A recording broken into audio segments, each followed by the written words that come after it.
আসসালামু আলাইকুম, সবাই কেমন আছেন? আশা করি ভালো আছেন। আজকে আপনাদেরকে অনেকে প্রশ্ন করেন আমাকে, সব প্রশ্নের উত্তর দেব ইনশাআল্লাহ। যে টেলিকম সার্ভার নিয়ে APS server, SIM server, Android version server, web version server, এগুলোর মধ্যে পার্থক্য কী? অনেকেই কিন্তু অনেক ডেভেলপারের কাছে যান বা অনেক জায়গায় যান, সবাই এগুলো কথা বলে, কিন্তু আপনারা অনেকে হতাশ হয়ে যান। এই জিনিসগুলো কি, যারা টেলিকম সার্ভার মালিক হতে চান তারাই কিন্তু এইগুলো জিনিস জানতে চান। আজকে আমি সম্পূর্ণ ভিডিওর মাধ্যমে দেখানোর চেষ্টা করব বা বোঝানোর চেষ্টা করব সিম সার্ভার কি, এপিএস সার্ভার কি, ওয়েব ভার্সন সিম সার্ভার কি, অ্যান্ড্রয়েড ভার্সন সিম সার্ভার কি। এখন সর্বপ্রথম আপনাদেরকে আমি বোঝানোর চেষ্টা করব যে অ্যান্ড্রয়েড ভার্সন সার্ভার এবং ওয়েব ভার্সনের সার্ভারের বা দুইটার মধ্যে পার্থক্য কী। এখন অনেকে প্রশ্ন করেন এটা নিয়ে, আমি এপিএস সিম সার্ভার পরে বোঝানোর চেষ্টা করতেছি। এই দুইটা আগে আপনাদেরকে খোলামেলা বলি যে অ্যান্ড্রয়েড ভার্সন সিম সার্ভার, এটা হচ্ছে আপনার অ্যাডমিন প্যানেলটা, এই যে ইউজার অ্যাপস যেমন এইরকম একটা ইউজার অ্যাপস যে দেখ অ্যান্ড্রয়েড ভার্সন, ওইখানে তারা কিন্তু অ্যাডমিন প্যানেলটা অ্যাপস দিবে, কিন্তু এইরকম অ্যাপসের মতো একটা অ্যাডমিন প্যানেল দিবে।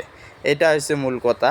আর ওয়েব ভার্সন সার্ভারের আপনি ফেসিলিটি হচ্ছে আপনার একটা অ্যাডমিন প্যানেলটা আপনি ওয়েবসাইটের মাধ্যমে কন্ট্রোল করতে পারবেন। ওয়েব ভার্সন সার্ভার এটা ফির সুযোগ আছে যে ওয়েব ভার্সন সার্ভার যদি ওয়েবসাইটের মাধ্যমে আপনি কন্ট্রোল করেন, ইউজার অ্যাপস কিন্তু আপনার প্লে স্টোরে থাকবে, অবশ্যই এরকম ইউজার অ্যাপস থাকবে, কিন্তু ওয়েবসাইটটা হবে আপনার অ্যাডমিন প্যানেল, যার কারণে এটাকে ওয়েব ভার্সন বলে। আর অ্যান্ড্রয়েড ভার্সন বলে যে অ্যাডমিন প্যানেলটা হবে অ্যাপস হবে, যার কারণে অ্যান্ড্রয়েড ভার্সন বলে। এইটার মধ্যে এইটাই পার্থক্য, তাছাড়া এখানে আর কিছুই পার্থক্য নাই। এখন এইটা আপনাদেরকে খোলামেলা বললাম। এখন আপনাদেরকে বলে এপিএস সার্ভার, কেউ বলেন সিম সার্ভার, এই দুইটা পার্থক্য কী। এপিএস সার্ভারের পার্থক্য বা সিম সার্ভার, এখন বলি সিম সার্ভার হচ্ছে আপনাদের নিজের যে রিটেলার সিম আছে, আপনাদের নিজের যে সিম আছে, পার্সোনাল সিম বা রিটেলার সিম, সেটা দিয়ে আপনি রিচার্জটা কাস্টমারদেরকে দিতে পারবেন। দেখা গেল কাস্টমাররা আপনার ইউজার অ্যাপসে রিচার্জ করলো, তখন আপনার নিজের সিম থেকে রিচার্জটা যাবে অটোমেটিক, যদি অটো সার্ভার নিয়ে থাকেন। আর এপিএস সার্ভার কীরকম?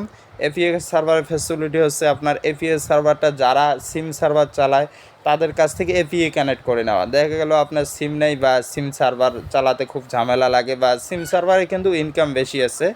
আর ওই যে এপিএস সার্ভার ইনকাম কেন কম, যে এপিআই কানেক্ট করে নেবেন, যে সিম সার্ভার যে চালায় তার কাছে দেখা গেল ঝামেলা হতে পারে, টাকা পয়সা বা যে কোনো বেশিরভাগই এইরকম হয়। দেখা গেলো এক জায়গায় কানেক্ট করে নিলেন, এপিআই কানেক্ট করে নিলেন, দেখা গেলো হাজার হাজার টাকা অ্যাড করাইলেন তার সার্ভারে, তার ওইখান থেকে রিচার্জটা কিন্তু আপনার সার্ভারে আসতেছে, আপনার সার্ভার থেকে আপনার ইউজারের কাছে যাইতেছে। দেখা গেলো হাজার হাজার টাকা অ্যাড করলেন, কেউ দুষ্টমি করে ওরা 2 নাম্বারই করলো আপনার সাথে, দেখা গেলো টাকা কেটে দিল বা অ্যাকাউন্টে ডিলিট করে দিল, এইরকম কিন্তু অ্যাভেলেবেল করতেছে।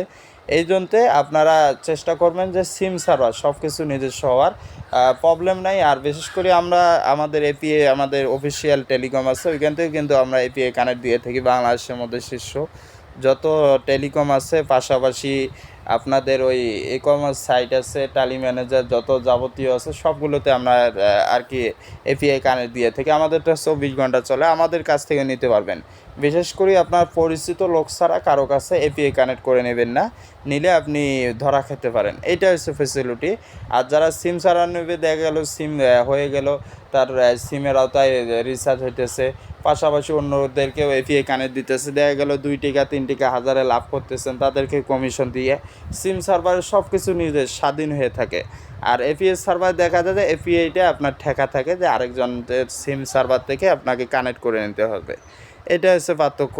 এখন যে অন্য বাংলাদেশের বলি না আমি, অন্য জায়গায় দেখা যায় যে সিম সার্ভারে এপিআই কানেক্ট করা যায় না, কিন্তু আমাদের এখানে সিম সার্ভারে আপনি এপিআইও কানেক্ট করতে পারবেন। আমরা এটা কোডিং করেছি এবং একমাত্র আমরা এটা বিলিং সিস্টেম করে দিচ্ছি, আমরা এটা সিস্টেম করেছি। যারা রিটেলার সিম না থাকুক, দেখা গেল আপনার প্রথমে রিটেলার সিম নাই, আপনি সামনে রিটেলার সিম নেওয়ার চিন্তাভাবনা আছে, তাহলে আপনি সিম সার্ভার নিলেন, নেওয়ার পরে এপিআইটা কানেক্ট করে নিলেন, সিম সার্ভারেও কিন্তু যাবে, শুধু আমাদেরটা এই সিস্টেমটা করে দিছি।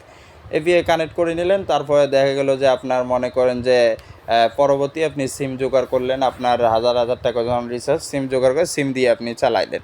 এইটা হচ্ছে পার্থক্য, আর এটা হচ্ছে সুবিধা অসুবিধা। আশা করি আপনাদেরকে আমি সম্পূর্ণ বোঝানোর চেষ্টা করছি ইনশাল্লাহ। আপনারা মনোযোগ সহকারে যদি ভিডিওটা দেখে থাকেন তাহলে আর আমাকে ইনবক্সে এসে প্রশ্নগুলো করবেন না।